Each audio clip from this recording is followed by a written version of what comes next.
Bismillahirrahmanirrahim. Assalamualaikum warahmatullahi wabarakatuh. My dear brother, presenter, moderator, my beloved brothers and sisters. First and foremost, I would like to congratulate the organizers for convening such an important conference on the economy, on empowerment, and sustainability of Syria. And I must thank you for inviting me. I am a member of parliament, former foreign minister, and now shadow minister for education. You can see that I am a politician, but I am very, very happy today because I'm not here to speak about politics, but to speak on something that's even more important than anything else. My dear brothers and sisters, this muktamar, this conference, is very, very important for the people of Syria, of course. But I like the idea that you have chosen a theme that is very, very significant, and that is empowerment and sustainability. My way of looking at it is that these two are related to each other. But more empowerment that relates or that will ensure sustainability than the other way around. And this I am addressing simply because I understand that majority of the population that we are dealing with in Syria, in particular North Syria, are the young, the youth of today, and the leaders of today, and of course the leaders of tomorrow.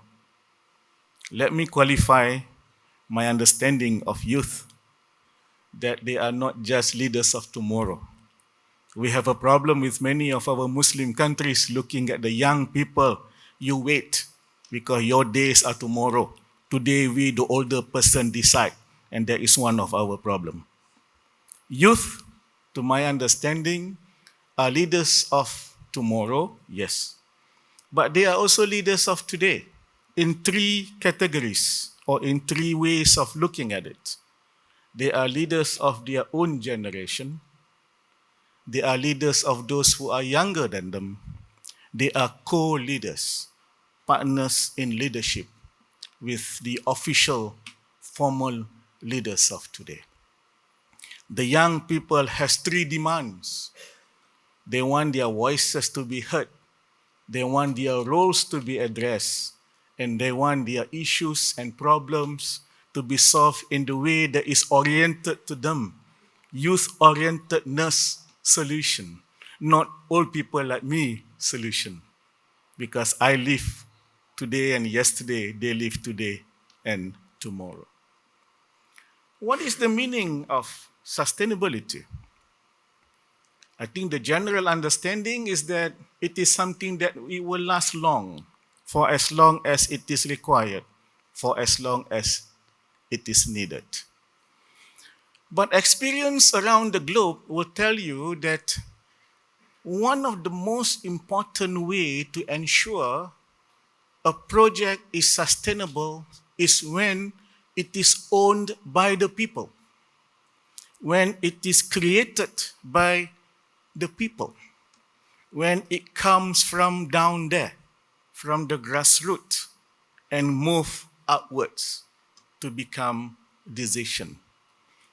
And I have seen in my country and in my region in Southeast Asia, many activities and programs and projects and billions of dollars or lira or rial has been wasted because these are big, beautiful, amazing, awesome projects that come from outside, that come from up there and forced to the people without the people having ownership.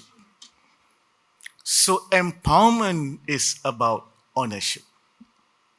Empowerment to my understanding, is defined as the people or the young or the grassroots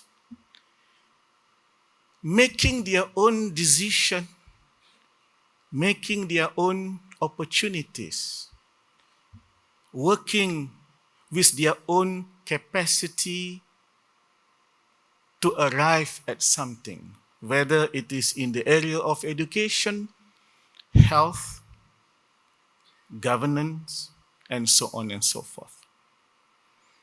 And it is in this context that I would address the rest of my speech this morning to how do we empower the young.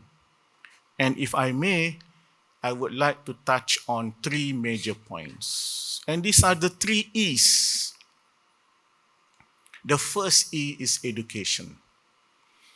You can never go wrong if you start strong and spend a lot of effort and resources and money in the area of education, because education will provide the young with hope, with capacity, with the skills, with the right kind of attitude, the ability to create jobs, not only just to work and become part of the workforce, but to create jobs for their counterparts, for other people. But education, I understand, sometimes you have to look at what is most required. Sometimes, in the case of Afghanistan, the girls, the first thing they need is to go to school. Yeah. In some areas, the first kind of education that is of top priority would be vocational and technical. But there are also the other areas of education, the academic side of it. It is also important that we have the clear picture of education for the Muslim population. In some areas, like in my country, we need an effort that is called Islamization of knowledge, because we came out of colonization. We need to do de-westernization of knowledge. Some people don't like the two words, so we say we need integration of knowledge. The balance between ilmu wahyu, what is being prescribed, and what is ascribed, or the humanity. Sometimes we say the balance between revealed knowledge and human sciences. And then there is the importance of being interdisciplinary between the arts and the sciences, between what is known as academic and what is known as the vocational or technical. The second E is entrepreneurship. We learn in some of the countries that sometimes it is not just about educating people to get jobs. Jobs are important, employment is number one, but number two would be entrepreneurship, because there is a limit to government, there is a limit to us governing certain areas. Besides, Muslims know that this famous hadith about risk, 90% is from business. So entrepreneurship training. And when we talk about entrepreneurship training, what is important is, of course, number one, to have a very clear policy. What is it that we want? Number two, we have to create and establish agencies for entrepreneurship development. And we have to balance between the small microfinance agencies and the bigger agencies. And we have to ensure from microfinancing, people can graduate to middle entrepreneurship, if you like, until they become big entrepreneurs. So funding is of utmost importance besides training. And here, I think we have to look at, as I said earlier, microfinancing, small loans or small grants to people who wants to start business, and then we go upwards.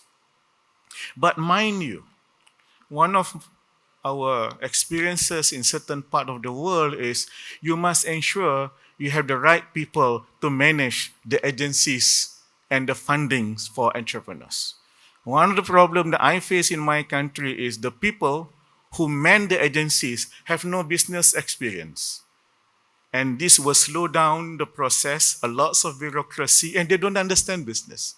A young boy or a young woman, a young lady come to the agency asking for a small amount of money, but he or she is required to prepare working papers as if he or she is asking for 50 million lira or 50,000 Malaysian ringgit, when all he or she is asking is just a small amount of money to start a small stall to sell basic utilities for the people in the area. The third E, and this is something that many Muslim countries suffer from. We need to have our own experts, real experts. I have nothing against foreign consultants. I work with them. I mean, my brother here. No, nothing against you, my brother. Besides a politician, I used to work in social work, in youth work. I am a youth activist. I started as a youth activist and a teacher. Yeah. No, we need experts, yes, but we need local experts too. We cannot just rely, from international consultants. They are important. They bring with them a lot of experiences, but they will find it difficult to execute their own work without local partners who are also experts in the field of work they are involved in. So ensuring our local experts are there, and we need to nurture local experts. I give you a small example. I used to work in the university. Professors get invited to international conferences and they are called experts. The young lecturers will never get the invitation. So universities have to have a program promoting young lecturers to go overseas. When you are a professor, you are given the tickets, you are given the hotels, you are given all access for you to travel the globe, so that as expert, you are invited to speak or to share ideas. The young ones are no less experts, but they can't afford the ticket. I'm giving you simple examples. Yeah? Universities have to promote them. Professors get invited. You know how universities around the globe, they organize conferences? There are star speakers that they invite. And then an open invitation. Who has papers? Please come forward. But we are not going to pay for you. You come on your own. Now, this is where you need to nurture the young or prospectors, people who has prospect to become experts. And then you train, you nurture these people, the young ones, to become real experts of the future. So, my dear brothers and sisters, when we empower the community, when we empower the people, when we empower the young with education, with entrepreneurship, and they become experts, they work on their own, they can decide on their own, but in partnership with the older generation. They can form their clubs, their organizations, their forums or their platforms, and they work together with the older one, with the formal leaders, with the official leaders. This is how we empower the young, and this is how I believe around the globe, societies, whatever our crisis and war that we are coming out from, will have a greater future. And then it will be more sustainable, because it comes from the young, it comes from the people, it comes from the grassroots, working in concert with the official and formal leaders of today. Thank you. Assalamu alaikum warahmatullahi wabarakatuh.